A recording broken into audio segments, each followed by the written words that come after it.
Today, I'm excited to share a quick and delicious garlic chicken recipe that serves 2 to 3 people and takes just 30 minutes to make.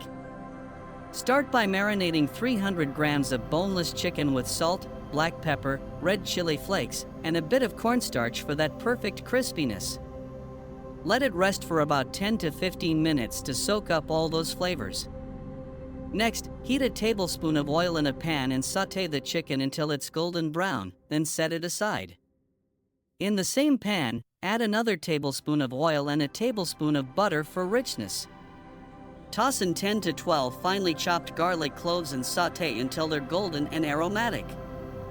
Now, pour in a teaspoon each of soy sauce and vinegar, along with the remaining black pepper and chili flakes. Stir it all together. Finally, add the chicken back into the pan, stir-fry for a couple of minutes to coat it in that delicious garlic sauce, and garnish with chopped spring onions. Serve it hot with rice or noodles, and enjoy. For a twist, try adding a teaspoon of honey for a sweet spicy kick, or simmer it with chicken stock for a gravy-style dish.